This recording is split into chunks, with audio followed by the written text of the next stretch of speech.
Welcome back to lecture number 13 on the rise of many European nations during the 19th century and the rise of nationalism. Well, what is a nation? Is it comprised of people of the same ethnicity? People who share a common religion or a language? Well, today, here in the 21st century United States, we wouldn't say that, right? Our nation has been enriched by immigrants from around the world. Many different ethnicities. We have lots of different languages spoken here, different religions, and we celebrate those differences. For many 19th century Europeans, though, they're considering what does make a nation. And in many cases, their version of a nation does run along having a similar ethnicity. Their version of what they think a nation is people of the same religion or language. And so what is nationalism, therefore? Nationalism is sort of a force that develops over time a sentiment that builds among a particular group of people that in many cases do share common traditions, languages, and customs. It's a political loyalty to a common state. It's a way in which they define themselves as being different than people of other nations. And during the 19th century, nationalism, this desire for unity among common groups, also involved a desire for national advancement. And sometimes this meant at the expense of other nations. So nationalism was the force in the Americas, for example, that led Simón Bolívar and others through the wave of independence movements from Imperial Spain during the 1820s. It was people seeking their own nation and to chart their own course. So coming back to Europe during the 19th century, if you'll take a look at the map here on the slide, not much should look familiar, especially in the middle of Europe, right? The German Confederation, there is no unified Germany. There is no country of Italy. Instead, it's several different kingdoms that make it up during this period. And so what we're going to see is several dramatic events of the 19th century are going to help to reshape this map of the continent. And nationalism will be a key factor in reconfiguring what Central Europe looks like. Nationalism will also be a factor in the wave of revolutions that sweep through Europe in 1848. Now, while national pride might be part of what leads to these mass uprisings in places from France to the German territories to Italy to the Austrian Empire, while nationalism plays a role in this, there's several other sort of more practical issues at work leading to this wave of unrest. The stresses of industrialization, overcrowded, dirty cities, a large class of landless poor with an uncertain future, many of them are joining in these protest movements. The Enlightenment principles of democracy, freedom, and representative governments, this is also galvanizing huge numbers of people to rise up against what they consider to be the repressive monarchies, the repressive regimes that they've had to labor under for forever. We'll also see that the stresses of poor grain harvests leading up to these revolutions play a role. I mean, when people are hungry, when they're watching their kids starve to death, this gets people out in the streets and motivated. So what we will see is the rise of professional trained standing armies by these absolutist rulers that we've talked about before, such as Frederick William I, as well as King Louis XIV. In many cases, these revolutions are going to be smacked down by these monarchies that have these vast, well-trained, and well-equipped troops. There will be a few bright spots. We'll see the end of absolutism in Denmark, the abolition of serfdom in Austria and Hungary, and in France things certainly changed as well, especially under the leadership of Louis Napoleon. When the revolution swept to the country of France, their king at the time, King Louis Philippe, was forced off of the throne. And the people wanted more of a say in their government. So we'll see that universal male suffrage will be introduced and the formation of a new position, that of president. And the name recognition factor is what gets Louis Napoleon, or as he's also known, Napoleon III, into this new position of French president. As you have likely already figured out, he was a relative of Napoleon Bonaparte, a nephew of his. And when the uprising of 1848 came to fruition, Louis Napoleon deliberately came to France, sensing an opportunity. He won a seat in the French Constituent Assembly and began hatching a plan to run for the presidency. The Bonaparte name still carried a tremendous amount of weight in France, and he captivated the voters as he evoked Napoleonic memories of national glory, promising to bring back those days. When the vote was held, he won a surprising landslide victory. And while his presidential term was only supposed to be for 4 years, he almost immediately begins lobbying to serve another term. In other words, this was someone who appeared agreeable and someone willing to work with the people, but secretly, or not so secretly, he really would prefer to be an emperor, someone that was permanently in charge. And he will manage to do just that. By 1851, he had seized dictatorial powers in France, and he then dissolved the assembly and declared a new constitution in which he was emperor of the French Second Empire. He will institute a number of reforms. He will help to rebuild the city of Paris.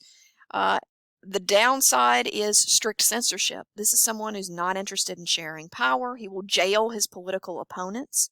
He will also pursue an aggressive but ultimately unsuccessful foreign policy. He is not the warrior that his uncle, Napoleon Bonaparte, was. While France was successful in the Crimean War, eventually Louis Napoleon's pride gets France involved in the Franco-Prussian War, which will end up being a disastrous defeat for his country as he is captured by the Prussians at the Battle of Sedan.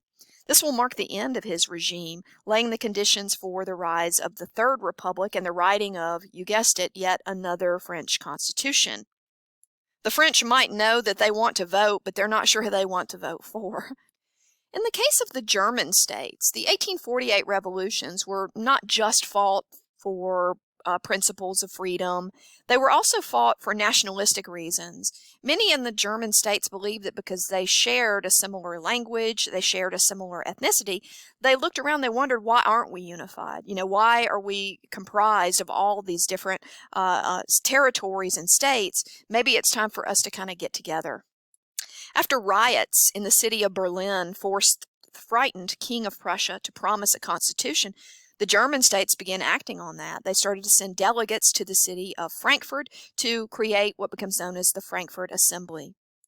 This German representative body drafted a liberal constitution, offering the post of the emperor to the Prussian king, but the conservative king actually declined. He said, I don't get my authority from you guys asking me to become king.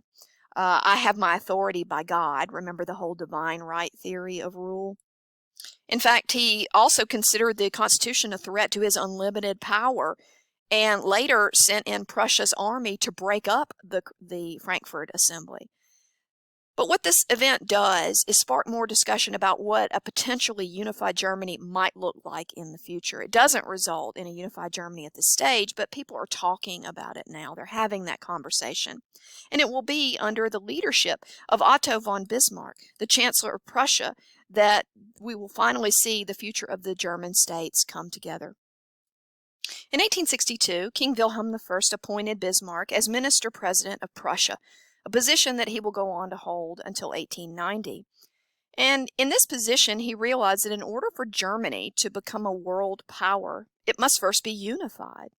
As such, he began operating towards this end, boldly stating that Germany would only be unified, quote, not by speeches, but by blood and iron. In other words, Bismarck thought that the perfect way to rally the German states and to get them all on the same side was by fighting wars, by invoking patriotism.